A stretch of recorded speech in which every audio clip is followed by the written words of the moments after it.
Hello, welcome to Good Games Well Played, episode 182. I'm Clint, aka JCM. With us this week is Isli, Yep. MSI, Hello.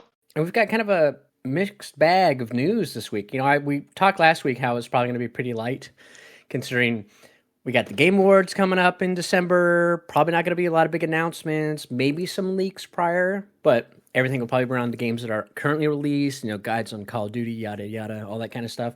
Mm-hmm. But it's actually like I'm looking at my saved stuff, and there's like a mix of things. We've got Microsoft confirmed the November Wave 1 Game Pass lineup with the Metal Slug Tactics, Goat Simulator Remastered, and then StarCraft. StarCraft 1 and I believe 2 are coming to Game Pass now. So That's an interesting one for Game Pass. yeah, I mean, because if I recall correctly, I know they have this thing like if you own it, your friends can play multiplayer for free. Like they had that for a while. They had it during Wings of Liberty. I know they had it during Heart of the Swarm. I think that extended into Legacy of the Void. But it was kind of a cool thing. It's like, you want to play multiplayer? Okay, your friends can play for free. I forget what they call it. It was like a special version that they download. And I was like, oh, that's awesome. So you can play, multiplayer together. I think you and I did that for one of them. Maybe, I don't know. I mean, we might have tried it. I mean, there's a couple games that have done that where they have like a multiplayer key.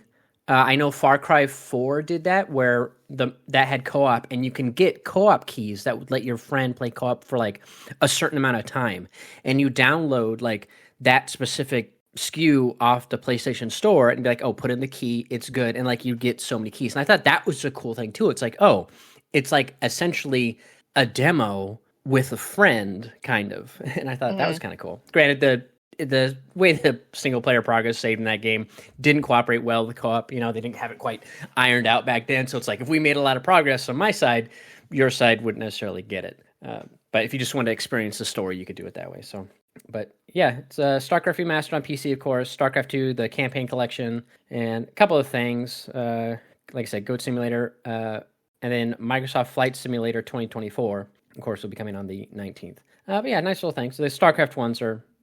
I didn't go and check out StarCraft Remastered. I played the OG StarCraft. I played StarCraft 64 as well. But I haven't like played it in forever. I'm curious what that would be like. I mean, I'm so ingrained with the mechanics of StarCraft 2 that I'd probably just fail miserably. And then moving on, Star Wars Outlaws has a new creative director, and they're promising a bunch of changes. Apparently, Drew Reckner, sorry, is saying, hey, we're going to be, they're talking about like kind of the disappointing sales for Star Wars Outlaws, which I feel like it sold pretty well. Of course, for them, it probably wasn't quite up to what they wanted. But they've said here that they want to do a lot of stuff. He says in this how they want to revamp combat, stealth, and controls, saying, quote, the first area of improvement to the game is combat, where we see a real opportunity to add more depth and excitement to the experience, further rewarding your tactics and precision. Our second key area is stealth, which is not only about improving the readability and consistency of enemy detection, but also providing choice in how you want to approach each encounter. Finally, our third key area is focus is centered around the character controls, which means improving the reliability of cover, increasing the responsiveness of climbing and crouching, and generally improving the consistency of controls overall. And I'm like, there was no problem with the controls. I felt like she was fine. Like KVS like controls fine. Like there's no issues there with the traversal either. I'm like, are there really? I mean, unless there's like late game stuff, but like I played a good amount of that game, and I got to go back to it, but there's like I had no issues with the controls. The stealth is like, okay, yeah, it's not quite, other Ubisoft games where like the Far Cries, the Assassin's Creeds, where it's like you can really go ham on stealth. Like there's a lot of stealth stuff, but it can be a little overwhelming, where I feel like you have more tools in your toolbox in those other games, even if it's just, I think it just comes down to like enemy placement, which is fine if like invade a base that's like an Imperial base. There's going to be a lot of Imperial guards, and I can't expect to distract every single one of them. Like you're going to have to just go in either. At some point, you might have to go guns blazing, or you just have to, be patient with your stealth, which is a lot of games. You have to wait for the right, timing, maybe distract a guy so it resets his patrol path, and then, okay, now they're both in a good, way that I can get it just right. But I didn't feel like that was a huge issue. I'm curious, though, what you're going to do and, like, what the 2.0 version of it's going to be, especially if they do it before I go back to it, because then I'll be able to compare, like, oh, this is what it was like, how it was before versus how it is now, or maybe like play it offline first, then put the console online, download the update, and then play it again. Play like the same mission or something, and be like, oh yeah, I can see here. But I didn't feel like it was needed that much of an overhaul. I guess I don't know, man. Maybe players expect too much or something. I'm not sure what the issue is there, but we'll see. I'm really curious what they're going to do. It's They're it's not bad often at stealth, and it's not easy enough for them. yeah, I guess like Nyx is a great little companion to like distract stuff. Like there's a lot of things you can do. I'm surprised that people have so much trouble, but I don't know. I think a lot of it does come down to just I talked about this on one stealth mission where you had to stealth, and my issue with that mission was mainly that if you got caught, it was essentially over. Now I think they did patch it to where that doesn't happen now. Now it just I think turns into a big fight because at the end of that mission it turns into a fight anyways to escape. Mm-hmm. But that was kind of the annoyance of oh you got caught and now it resets the entire thing, and there wasn't a good checkpointing to it. I'm like, I feel like you should have checkpointed this area better. Like, be able to restart from the starting, like restart encounter, which is what a lot of games have. Or if I make it to a certain spot in the level, that's the new checkpoint now, and then I can keep going. That way, in case it's like, if I get caught by this guard, just set me back before I got caught by that guard, like a minute, whatever earlier. Like, just I'll be fine. I get that. I don't have to do everything all over again, which gets really annoying. But we'll see what they do. And then Nintendo came out and just randomly posted, it was like a tweet, right? Where they're like, hey, Nintendo Switch 2 will be backwards compatible with the original Switch games. Just out of nowhere, just a random tweet that we're like, hey, in case you were wondering, just letting you know, more info later. I mean, it's great news because people like having backwards compatibility so that they can, continue playing the games they love. But it was kind of funny that I feel like Nintendo announces all of their shit nowadays just randomly of like, hey, BT dubs, this is coming out. Yeah, basically. And which is because I'm like, man, I don't know how you would have gotten away with a successor console that didn't have backwards compatibility at this point in the game. Like it's, I don't know, man. It's like I don't know how you. It's like you can't do that anymore, man. And Of course, it is Nintendo, so I fully expected some kind of like, hey, if you have Switch Online, you'll be able to play this catalog of Switch games. Yeah, it'll be something like they'll add them there, but yeah, well, it'll be the next Nintendo Online plus. But they got to go through. They have the 64 games, then they need the GameCube, and then they need to go up higher and higher until they get there. Then they'll add it. But it's good to see at least. I'm like, yeah, you better. But and then the other thing is that Death Stranding launched out of nowhere on Xbox consoles this week. These freaking timed exclusives. I was like convinced that Death Stranding was already on Xbox, and then they announced that it launched on it, and I'm like, really? I thought that people were already playing Death Stranding on Xbox. Nope.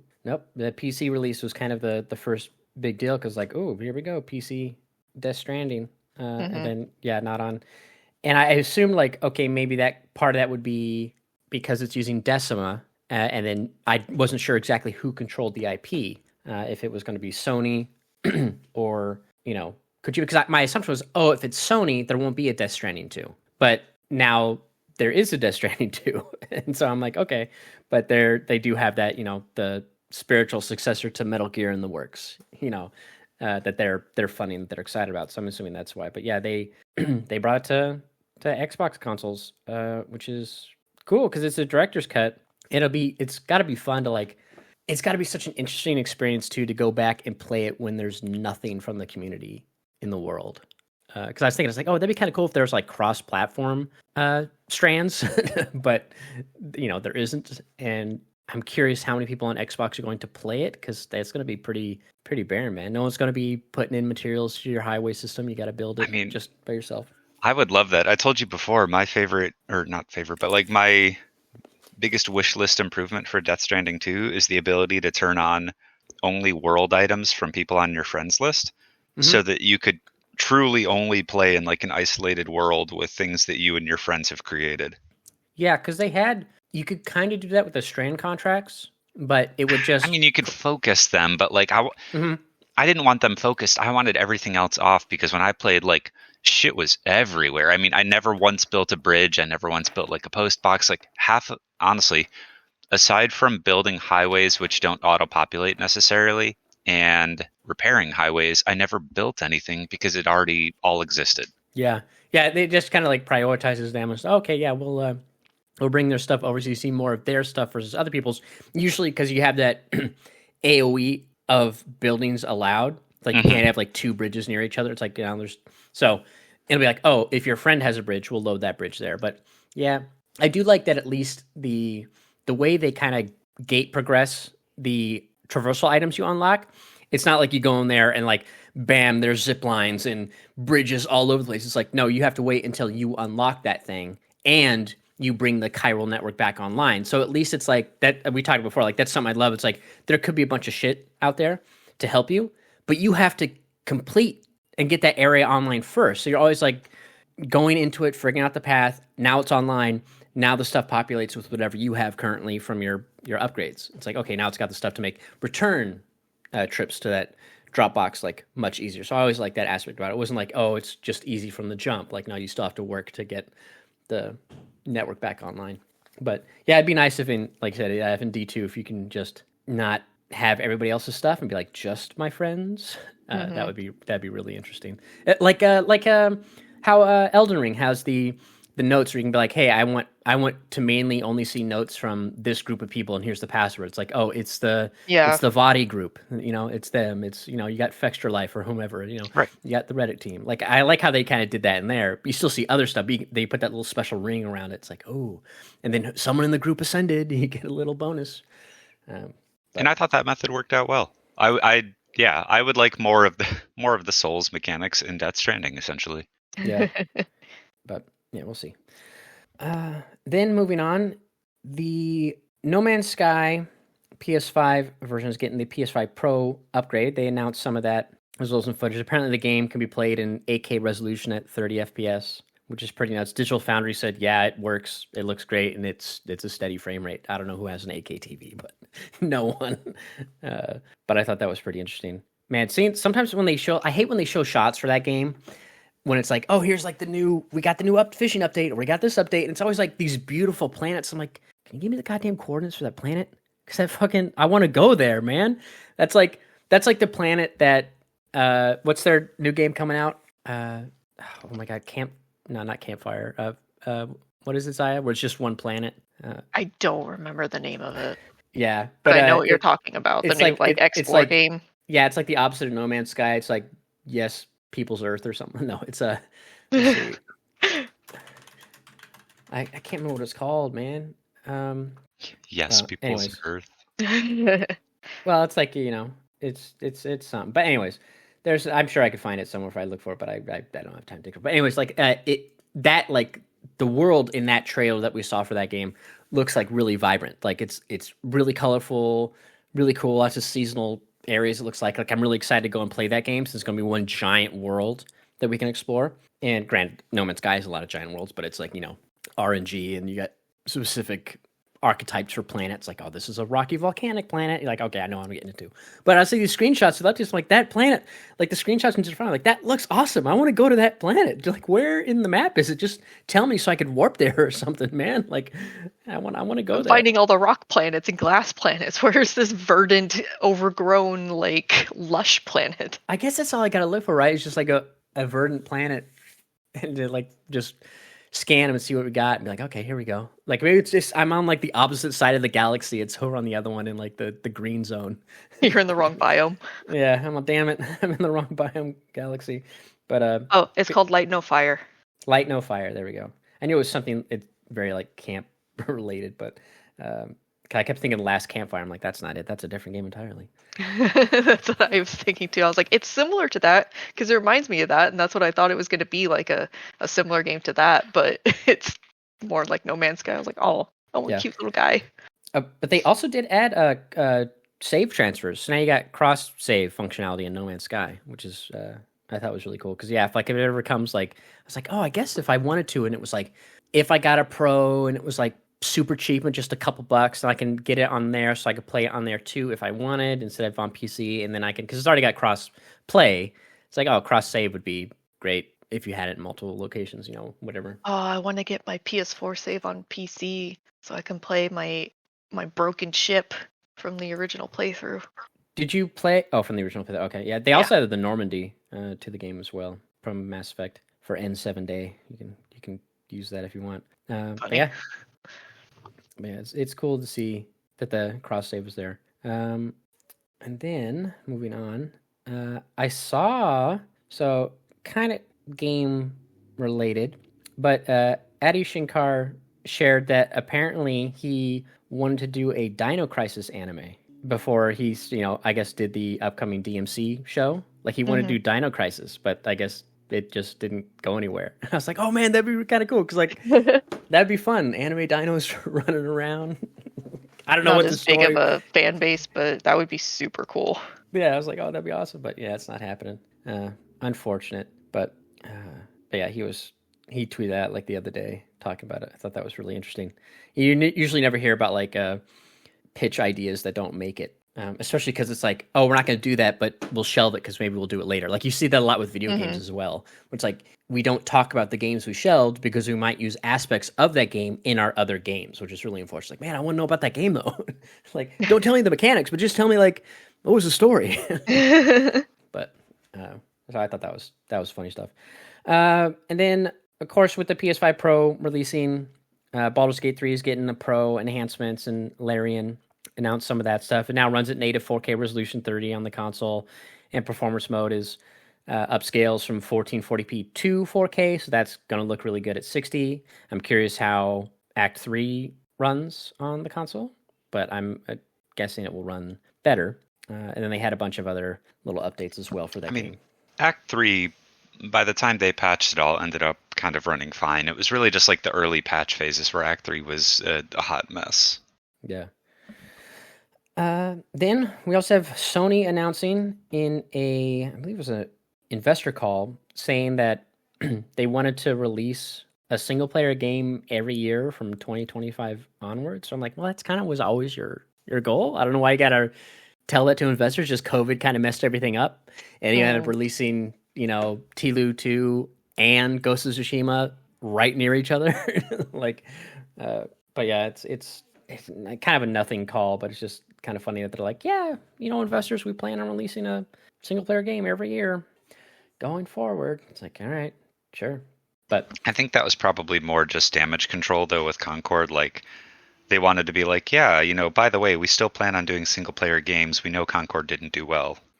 Yeah, in the financial call as well, Sony president, CEO, and CFO Hiroki Totoki said that they should have had internal evaluation for that game much earlier than they did, which is what we talked about last week, which is like the same thing that Phil Spencer said with Redfall. Like they should have reviewed it much earlier, and they even said it. So I saw those comments, and they kind of cracked me up because I'm like, one of the comments was, we're a really big company, but we're all like working in silos. And I'm like, well, what the fuck is the point then? Like, you guys always talk about how like the Bungie devs have great, like, experience with all of this stuff. And it was like, well, what the fuck is the point of all of this if you're all working in silos? Yeah, now to be fair, he is just the Sony president. He's not like Sony Games or like PlayStation, the president of PlayStation. Like obviously Herman Hulse had the games and everything. But it's like I can kind of understand that because like the company I work for is kind of like that, where it's like a big company and we have like the toxicology division, we have the medical division, we have like cardiac division, we have nutrition, we have this. So it's like they are siloed in their own divisions, and they all report up to each of their heads, who then report up to the the higher ups at the company. So we do have like our own. You have like your VP of your president of the tox division, the president of cardiometabolic, the president of nutrition. You have all those. So we don't necessarily talk to the other sides. It's just it is very siloed. It's like you stick your division. So I'm sure there's got their TV, however that falls in Sony. That could be what he meant. It was just like, when you're talking about like a large game studio and the failures of the game studio, don't make it sound like the left hand doesn't talk to the right hand. Well, it's also like, yeah, he's kind of saying like it goes up the chain as well. Like the people who were like Herman Hulst should have been reviewing it quicker and reporting it up, the situation. Like they should, like, it's kind of like hey, yeah, maybe like he would know, hey, we acquired this company, how's the game doing? and maybe not getting as many updates. But yeah, he says, currently we are still in the process of learning, basically with regards to new IP. Of course, you don't know I thought with regards to new IP, I'm like, man, you guys are like the kings of new IP. So Right? what are you doing? The whole thing was weird. Like, yeah, we're in the process of learning how this works, and it's like, really? Yeah. We're on PS5 now. What Yeah. happened with PS1 and 2 and 3 and 4? Like, it was just it. I don't know. The comment struck me as strange. Now I do see it too, like on my side where like we launched a bunch of new product rather this year, and there were a lot of eyes on it because there's hope that, hey, maybe the market will really like this product. It'll help close the gap on some of our financials because in our division of the entire group, we're kind of underperforming in the back half of the year. So anyways, it's like, oh, there's a lot of hope behind this product. So like everybody higher up is asking about it. So then it's like I'm providing the same update emails across multiple different groups, and I'm like, can you not just funnel this up to executive SNOP and like tell them like this is where we're at? That way I'm not sending the same damn piece of information to everybody else who's getting asked by their superiors just and go up to the main one superior. I'm like, I'll give it to the one superior. I don't want to do this. It's so annoying. So it's like Just copy paste everybody. Yeah, there's frustration there where it's like now there's too many people you're communicating with. So I see it from both the, hey, there's a lot of eyes on it versus no eyes and just let things run and hope it goes smoothly. But yeah, they should have in this case, especially because you're working on like not even just new IP, but live service game. Like you should have been paying a little closer attention to it. But yeah, he does say here, so for our reflection, probably need to have a lot more gates, including user testing or internal evaluation. And the time of such gates, we need to bring them forward. So have not, I guess, wait until you're like in alpha. Like maybe try to make a little demo build something a little earlier. The other comment with that was like we should have more gates and user testing. I was like, do you not do that? Is this not something you do already? Yeah, but we should be testing our games before we launch them. Wait, what? Yeah, I was like, is this not a normal thing that you're already doing for every game? If so, or if not, I have some feedback. Yeah, it's definitely like okay. Yeah, there's some interesting stuff. They do also talk about cannibalization because they released around Black Myth Wukong. I don't know necessarily that was like they're two different types of games. They're not necessarily like obviously you don't want to release two FPS games next to each other. Knock knock EA, but.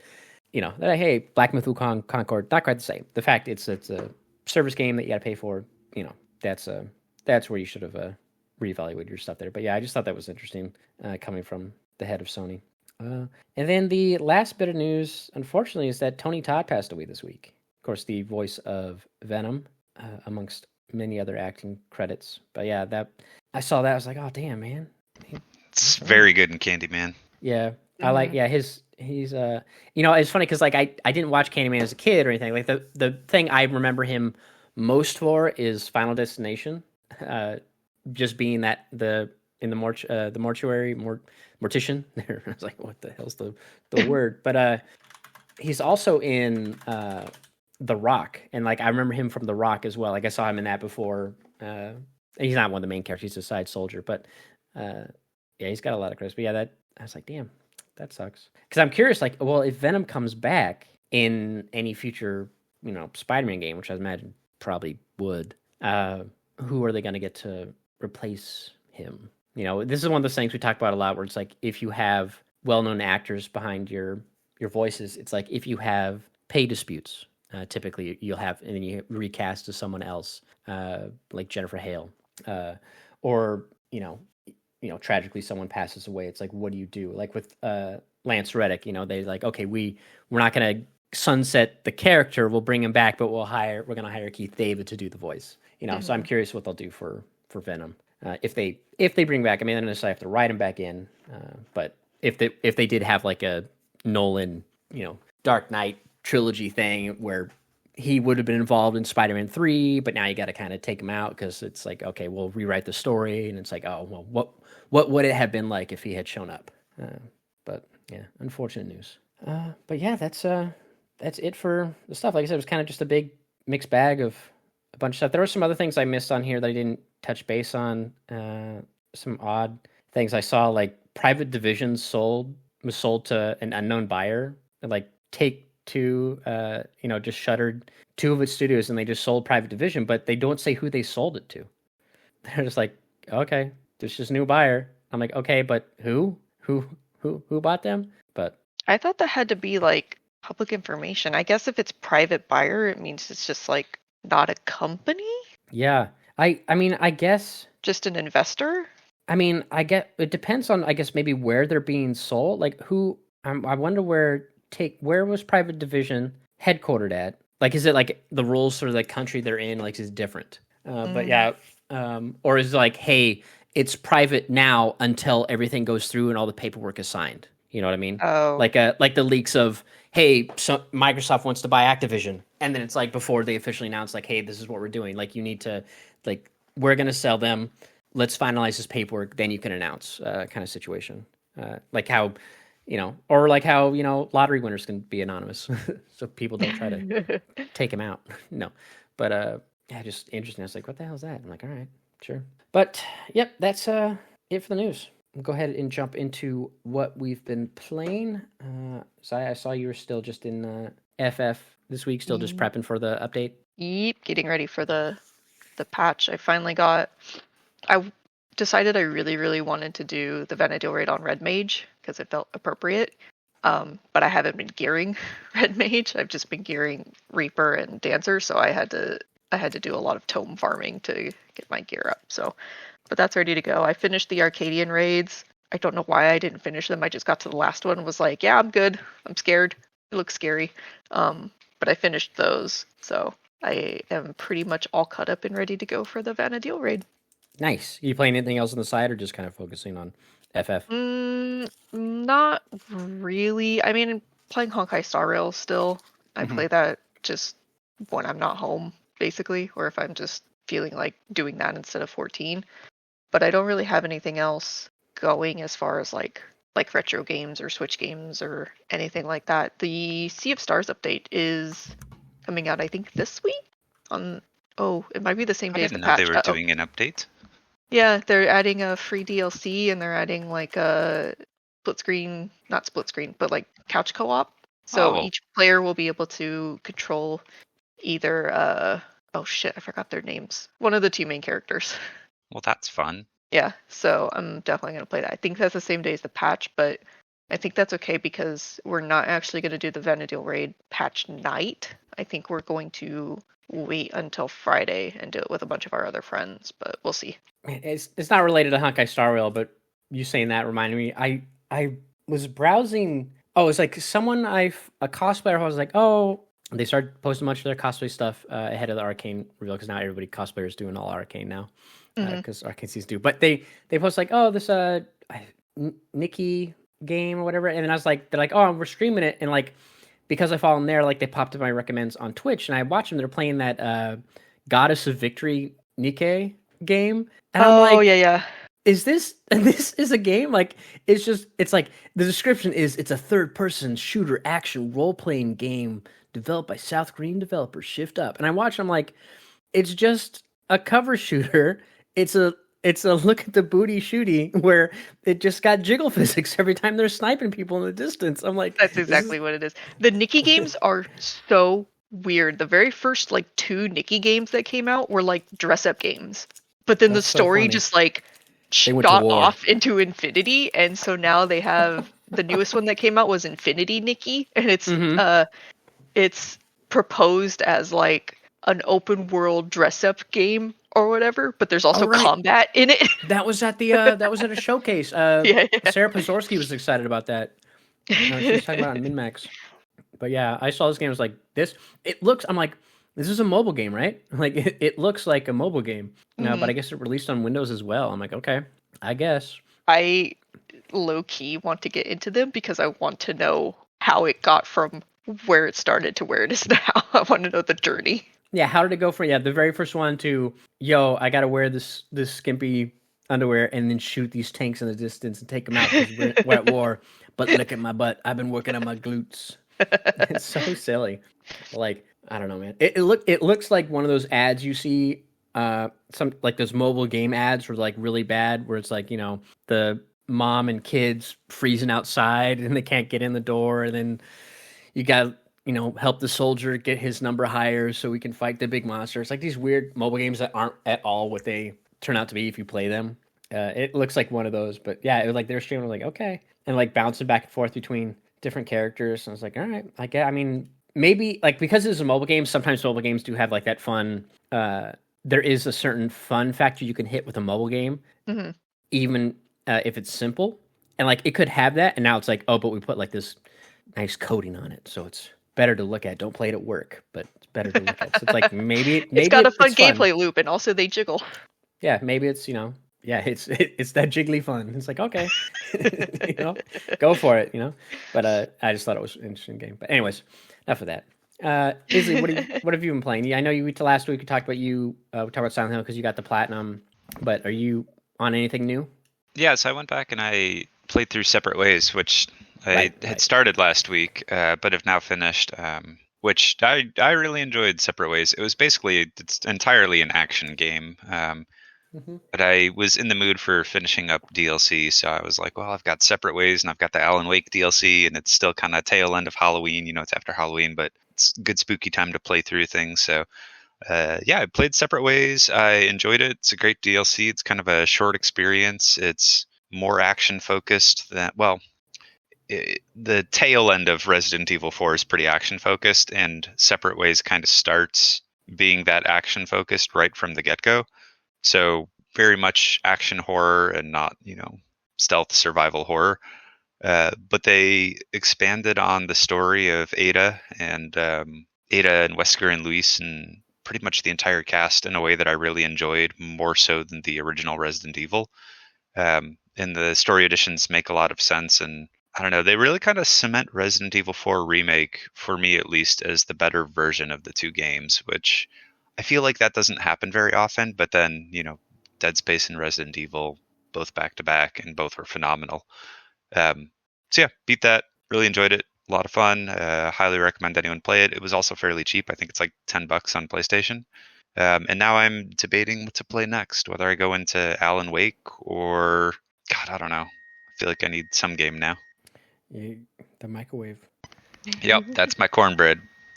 Woo! It's the cornbread's loud. I'm surprised by that too. I was kind of like, damn, I can't believe that's so loud. Man, speaking of mobile games, I was browsing to see if I can find some any last minute news, and one of those mobile games popped up where it's like typically you see it on the farm. Where it's like, oh, you run over to, it's like an isometric, and you run over. It's like, oh, you grab the eggs, you put them on the thing, and people walk up and buy it. You take the money, put it over here, and now you can expand your farm. Like, it's very basic. I'm like, but it's like one of those, hey, number goes up, so it's like, it's probably fun. One popped up like that, except it's like, you're driving a forklift at a lumberyard and you're filling up different sizes of wood into the back of vehicles and like upgrading to the saw that cuts down these giant trees that supply that wood. So you got like redwood, pine, all these other things like log cuts, firewood size cuts. And I'm watching it play. I'm like, yeah, I could see how this would be addicting, man. You're just filling demand. This is why I work in supply chain, right? And this is like, okay. I got the same thing is like why. Cookie clicker. It's just number go up, make good noise. Right. Yep. But anyway, so yeah, number goes up. I got to buy more stuff to meet the demand of the consumers. Let's keep going. Okay. But yeah, I'll probably check out Separate Ways at some point. I should just put on my wish list, and if it goes on sale, then I'll go back in and play it. But it was, I mean, if you liked Resident Evil, it was a good game. The gunplay is enjoyable. The levels are remixed versions from the base game, but you're kind of playing through it backwards since you're playing as Ada. Yeah. But the remixed levels work really well. They've made enough changes to each of them. They're small asset changes, but like they've done enough that all of the levels kind of throw you for a loop and feel a little bit different, even though they're just reused assets. They were really creative about it. And the only complaints I've ever heard about Separate Ways and Ada in general are that people don't like the voice actress, but I thought she did a great job. And it seems like such a weird complaint when the game is so solid. It's like, okay, you just don't really like the voice actor. She didn't do a bad job. You just don't like her voice. That's such a I was going to say, I thought she did a good job. Yeah, I thought she was fine. It sounds cool. It's not that she does a bad job. People just don't like her voice for some reason, which is a really weird critique. And it feels like, I don't know, it's probably due to, I'm guessing it's due to people having a cult following of the original Ada Wong voice actress, Yeah. who I never had an attachment to and couldn't even tell you who it was. So for me, when I played Separate Ways, the new one, I was like, okay, it's great. I have no problems. But I imagine it's similar if I'm trying to think of like other notable, voice actors. Now I'm blanking. But like if you got really into David Hayter. Yeah, exactly. Sure. Elias Chima What? Deus Ex guy. He plays, Oh. he's Adam Jensen, Deus Ex. I just don't know how to pronounce his last name. It's interesting though, because you could make the argument that if you have a really like obvious voice, you're not doing a good job as a voice actor because people can tell who you are and you're not getting into the character. So you could make that argument. Like Matt Mercer, I think he does a really phenomenal job of playing a character, and there are many instances where afterwards I look it up and I'm like, holy shit, that was Matt Mercer. I couldn't tell. Mm-hmm. Yeah, that's why it's like, Nolan North, like he sounds very similar to a lot of his games. He's a little different as Nathan Drake because he did so many of those. But then he's David as in the last was like people don't even know that's him because he's doing a voice there. Or like Troy Baker's has done a couple different voices, and then you have people like Mark Hamill, obviously doing Joker and whatnot, and other voices. Right, but like his Joker voice is totally different than Mark Hamill otherwise. Right. So, but alternatively, Morgan Freeman like is just Morgan Freeman and everything, but he's still good in everything. Well, or Denzel Washington. But then, like to me, that's like okay, you're a good actor and you have a recognizable voice. You're a good narrator, but as a voice actor, I wouldn't necessarily think of Morgan Freeman as my go-to unless you really just wanted the narration to sound like Morgan Freeman. Yeah, I suppose. I mean, I'm fine. Not usually, that it's bad. It just is. All of this is my long roundabout way of saying like the Ada Wong voice actress did a great job, so I don't understand the hatred or complaints. Yeah, people just be hating women. That's Pretty true. much. You're not the woman I loved in 2004. But yeah, who knows? People are like, I don't know, man. They get weird attachments to, Excuse me while I go look in the mirror and think about Metal Gear Solid 5. I wasn't hating on Kiefer Sutherland though. I hate this guy. I wish he died in mirrors, man. Like, hey, he did a good job, but it's not Snake. Yeah, your nose, not my Snake. I don't think so. But yeah, it's it's fine to not like something. Like if you don't like the way the characters look in Dragon Age Veilguard, that's fine. But it's like when you take it too far, it's like clearly you're using it as an excuse to just be an asshole. And It's like fuck you. So and it's fine to not like Separate Ways. I do think objectively it is a really good DLC. It captures the story, or a really good DLC and a really good remake. It's cheap. It captures the story from the original game. It expands on it in ways that make sense. It fills in some plot holes from the original one. Like, I don't know how much you remember from like the original Resident Evil 4, but one of the big questions always was Ada Wong gets knocked out at one point in the original Resident Evil 4 Separate Ways, but they like don't infect her with the Plagas, and you're always just kind of like, well, why did you infect fucking like Ashley? You had Ada Wong right here. Why didn't you could have given her the virus, could have killed her, could have done something like that. Like, what gives? And they answer those questions. So they do a really good job expanding on the story, and it's fun, and the levels are great. Like, what more do you want from a DLC? Mm-hmm. Yeah. Just enjoy it, have some fun. Yeah, the problem I always have for like the DLCs, I feel like for Resident Evil especially, is like when you play a DLC for those games, it's always like, oh, here's some weapons that you didn't use a lot in your main playthrough. I'm like, oh, damn it, I got the TMP. I don't use the submachine gun that often, man. There's a reason. But I don't want this. I mean, they do that, but it's more so like she has her own unique weapons that are more suited to her character. And I did enjoy using them, but yeah, there definitely is this level of, oh, okay, so I can either go through the game upgrading the base weapons you get at the start, or in the final chapter, I can buy all new weapons. And it's like, well, fine, I'll just play through with the base weapons. Yeah. Like, it's like I'm watching some reactors playing through God of War Ragnarok right now. And like, they got to that first bit where you transition over to playing as Atreus, and it's like using the bow. And it's like, obviously in that game, like at least it's like small sections and it just kind of switches back and forth to where it's like you didn't play the whole game as Kratos, and then the little DLC they released wasn't all Atreus and now you're only using the bow. And you're like, what? I spent an entire game. Like, at least they kind of piecemeal it to you. Like, hey, here's a different combat style. And so you can get used to it. But yeah, I mean, you get that a lot of games. That'd be funny if there's a game where it's like sword and board, but then like the DLC is like I don't know, you got like a pole arm only. It's like, what? I'm so used to the sword and shield.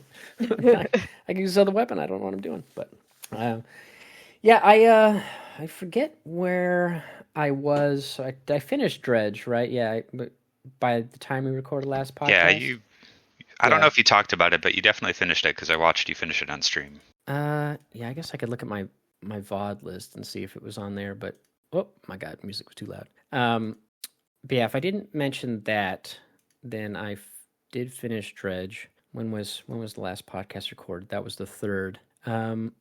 Oh yeah, so I finished it that night. The night we recorded, I finished up Dredge, and that was a fun time. I think I guess we didn't talk about it then because I didn't beat it that night. But I do like how there's like a secret ending, but you have to know it from the start. That's kind of funny.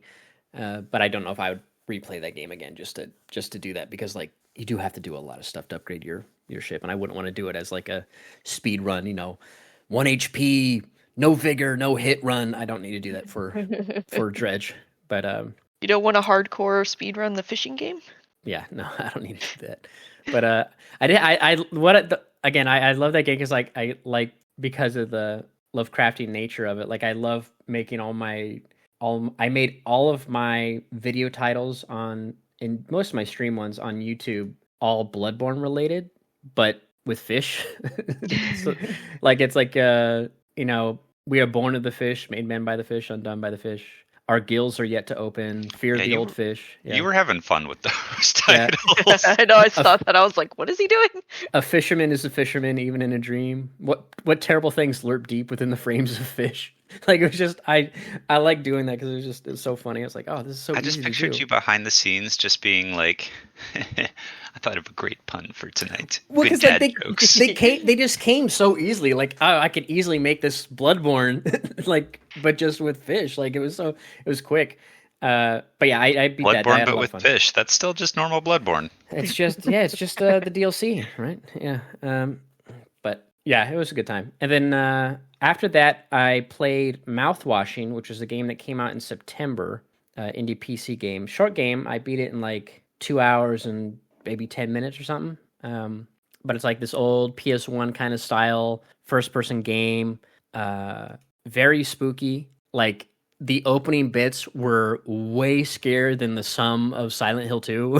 Like, I was so unsettled because it was the thing that does get me, where it's like a first person, so it's more scary than third, and then I'm going down these corridors that just keep looping, and then it's psychological horror, and then there's a object that appears. I'm like, oh, it's like scaring me, and like, but it's not attacking, but it just pops up. I'm like, I don't want to turn around. He's gonna be right behind me. So it's like, but I played that. Was a lot of fun. That was a interesting game. It's like this crew of 5 who are transporting stuff for, I think it was the Pony Express is the name of the company they work for, and then they end up like their ship crashes and they're stranded, and the only thing they have to eat really after a while is they find out that they're just transporting a bunch of mouthwash, and like they could drink that for its alcohol content, but they don't have much food, and the crew like slowly loses it, and it does this thing where like it bounces back and forth between like before the crash and then months after the crash, and it's interesting stuff. Definitely when I put it up on YouTube, I'm like, I'm gonna have to age restrict this just because there are some things in there that are a little rough. But gonna have to put up some trigger warnings. That game is wild. Yeah, it's a definitely interesting game. I'm like, who came up with this? But yeah, it has fun little... That game basically has every trigger warning in it. Pretty much. Yeah, had some stuff I thought like, oh, it's this, and it was like, some, I guess, well, not to spoil anything, but like, when you say there's a twist, then that's kind of spoiling. Like, there's like a twist on a narrative bit that I wasn't expecting. I was like, oh, okay.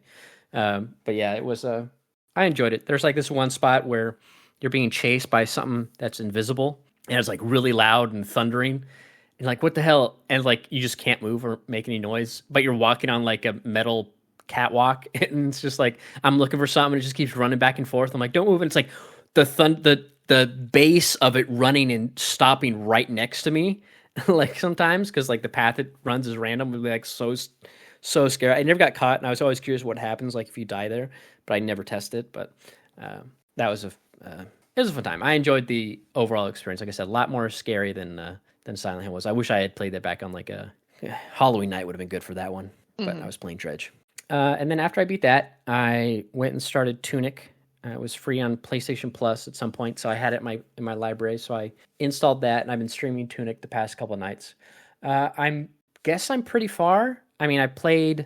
Let's see, I've done 3 nights of it so far. Oh, 4 nights, sorry.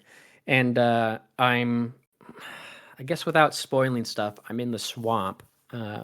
And so that's where I'm at for progression. Just do a spoiler cast, because I feel like Tunic is a game that is impossible to talk about without spoiling. The game's really hard to talk about without spoiling. I don't even know how to respond to you, and like I know where you're at because I've been watching your stream, but because of how the game is structured. Have you discovered this? Yeah. No, like, but there's like, even knowing where you're at and watching your stream, it's still really hard to talk about because so much of that game is based on discovery that like it would be stripping any of the random moments that you come across. Yeah, anytime like you loop back around Dark Souls style to an area, I'm like, motherfucker. I was like, this little shit right here, like you could have just sped run to you could have actually just stumbled onto this path, like the mines, if you went up the mountain up to over here, and just, which I thought I tried because I tried to do it because I'm like, oh, they're gonna have hidden. Once I realized they have hidden little paths that aren't indicated by a indentation, I like start looking for them.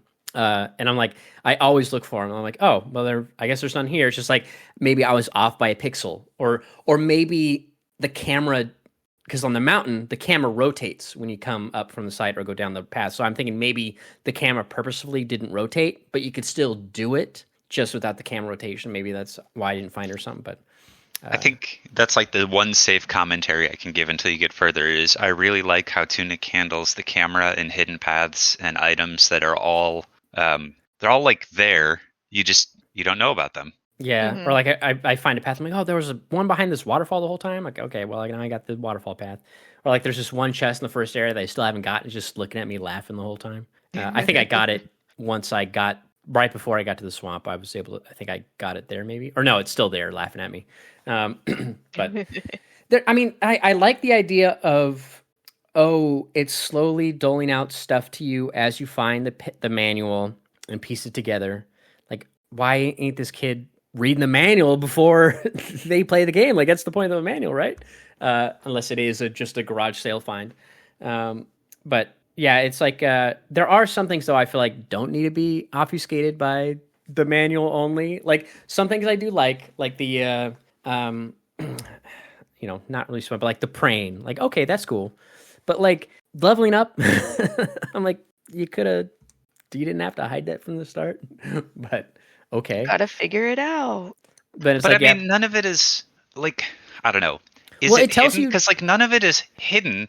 It's just that's the whole, like, that is the design concept of the game, right? Is that you have to learn everything about the game, and they give it to you in a way that is generally pretty fair. And then like when it clicks, sometimes you're like, wow, you feel the sense of satisfaction, and other times you're like, wow, I was a fucking idiot. And like, it's not hidden; it's encrypted. Yeah, it's just like I like, which is fine, but like because even like the Souls games have a lot of like stuff like that, but even they tell you like, oh, this is used for leveling up, or level up at your campfire, or hey, use your scad tree fragments to level yourself up in the DLC. Like even those games that have a lot of hidden paths and don't tell you about how to do certain things because it's really community driven. Like it's fine there. It's just like by the time they tell you like, oh, don't fight the boss over here unless you got at least 3 on your attack and 8 defense or whatever. And it's like, now by the time you do find the page that tells you how to level up, it's like you have essentially you found most likely that many pieces. So you're good to be like, okay, here we go. It's like, oh, it would have made all the other area easy. But it does like, okay, now on NG Plus, I know I can do this quicker. I know all the shortcuts, yada yada. But again, I do like some of the other stuff too, like the praying. Anytime I play a game, I'm always hitting all the buttons, but I'm never like, I'm never holding the buttons. You know what I mean? Yeah. What if I did this for, like, you only do that when you got to reset your Bluetooth earbuds or something. Hold for 15 seconds until it starts to flash blue. You don't do that in video games typically. But yeah, and then anytime you like come across something you can't do, it's like, okay, clearly this is that Metroidvania of I can't progress past here until I get the object that lets me do it. And you get that finally. But then you like see those little scribbles in there. It's like, okay, that's fun. There are aspects about it that are like I'm enjoying my playthrough. Just I feel like I hate the sprinting though. Like it annoys me so much that I have to roll to sprint, and also like turning in certain directions makes him stop sprinting, which is fine. I play games where they do that too, where like, oh, you're sprinting, but then you turn 180. It's like, okay, the character model has to stop their momentum, turn around, and go back, and you got to resprint. Okay, but it's like this. I'm like, just keep sprinting, but I don't want to have to roll to sprint, man. I just want to sprint. But so I wish they did the Souls sprint instead of the way they do it here, but that's fine. But yeah, I am, like I said, I am enjoying it. It is a cute little game, fun little game.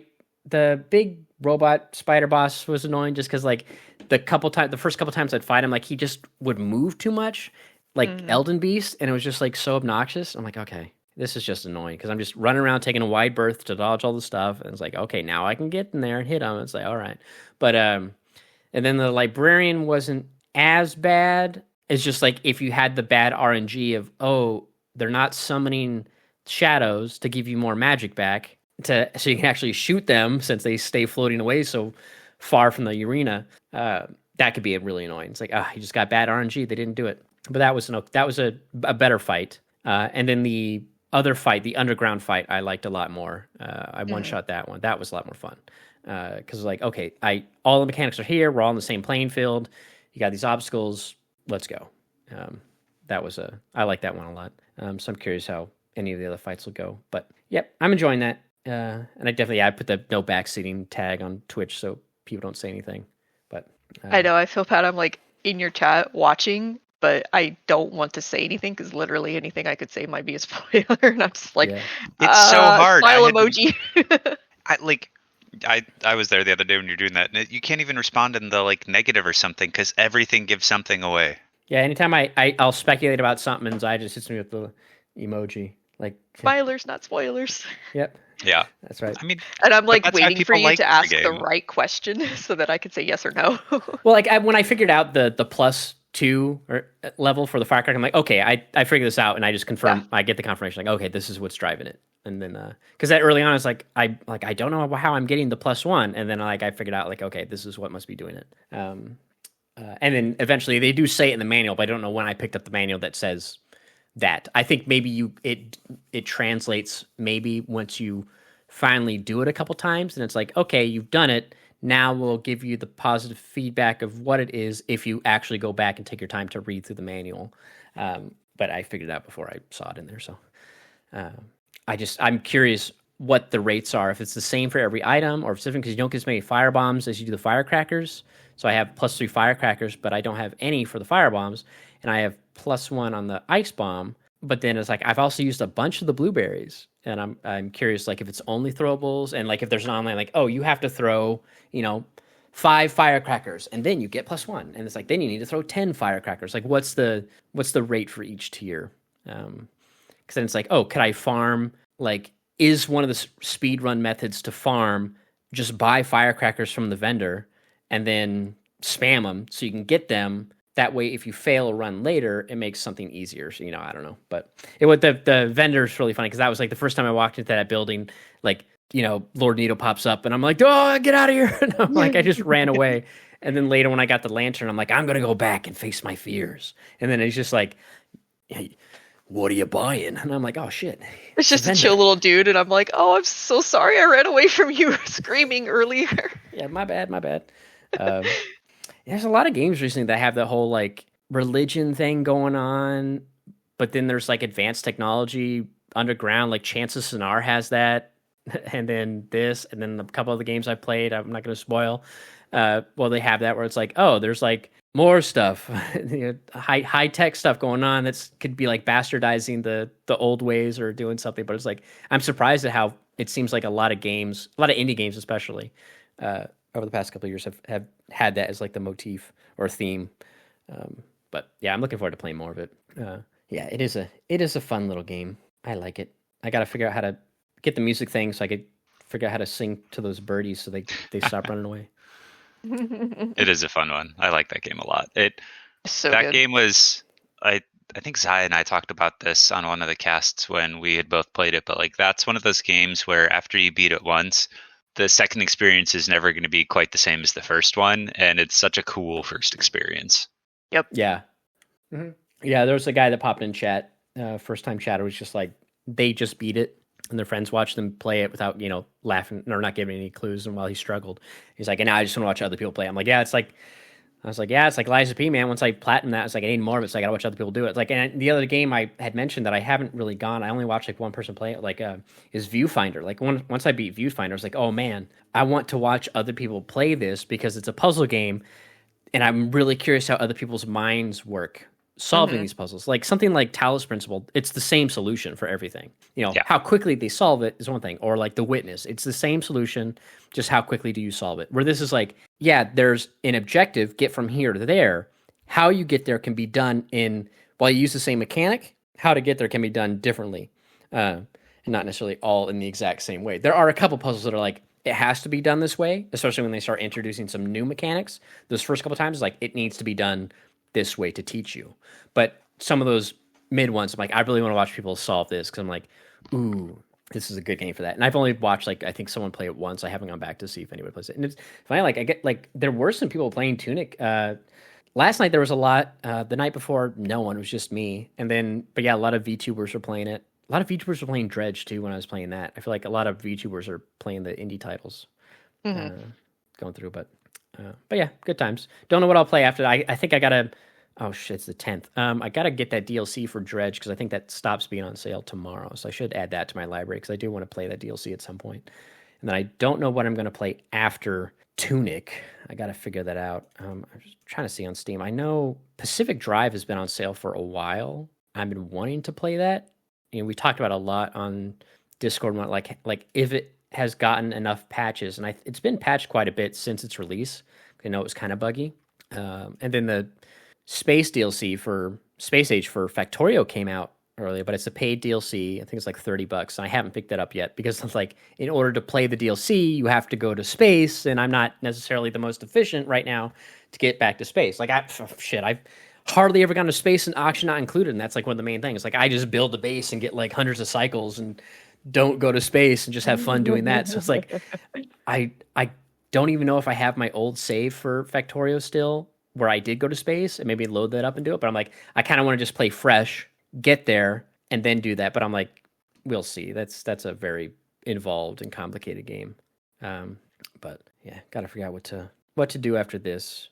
I guess I could just play like Talos Principle 2 or something, or play the DLC for Alan Wake 2 since I haven't played any of those. So I've got options. I just got to figure out what to do. I vote for Sea of Stars. Sea of Stars. What I thought about playing it the other day because it was part of PS Plus, but it's not on PS Plus anymore. Like I have to buy it if I play it. It got pulled down like a week or two ago or something like that because I actually went back to play. I didn't own it on PlayStation, and I went back to play it, and it was gone. Yeah, it's annoying because like it stays in your quote unquote your library, and I'm like, but I don't own it. Just get rid of it and stop it. Crusader Kings 3 is on sale on Steam for like 70% off. But yeah, Pacific Drive's still 40% off until I don't know when the sale ends. But I'm like, I could get that. And then trying to see if anything else is on sale here. Nothing else. If I gotta add Space Marine 2 to like PS5 because if that goes on sale during Black Friday, I could see getting that because I do want to play that. I wonder if it'd be a better experience to play that co-op, but we'll see. I am curious to give that a try. But anyway. All right, yeah, that's all I have for my gaming stuff. I'm trying to see if I have any of the notes in here, and I didn't take too many notes. I wrote down everything I had. But yeah, all right. Well, I guess we can go ahead and wrap it up there. Like I said, I'll just be playing more Tunic. Obviously, I'll beat it before the next podcast, and then try to figure out what else. When does Hell yeah! When does the DLC that new update come out for FFXIV again? Tuesday. Okay, so it's soon. Okay, so you'll be able to speak to that once it gets to some degree, yeah. Yeah, depending on how far you get into it and everything, yeah. And then I don't know if, like I said, I don't know if I'm gonna do the raid that day, but I'm definitely gonna do it on Friday. So we'll see. Yeah, I'm thinking about streaming it too. I'm definitely gonna record it, but I might stream it too. Stream it so I can. Man, that's the thing. I was like, I'm so close to getting. Oh, my battery case is low. I'm so close to getting to 50 on there. I'm like, I think it's like I put a bunch of restrictions on there to be like, oh, because I kept getting those bot follows when I was playing Elden Ring, where it's like I'm like, no, you need a verified email address, and your account has to be older than a certain amount of days. Yeah. Because that I always notice, like, and I can always tell, like, when someone pops in and says something, I'm like, this is one of those bot accounts that are gonna try to get me to get their artwork for free, and then they charge you like those people that give you CDs in like Vegas or New York.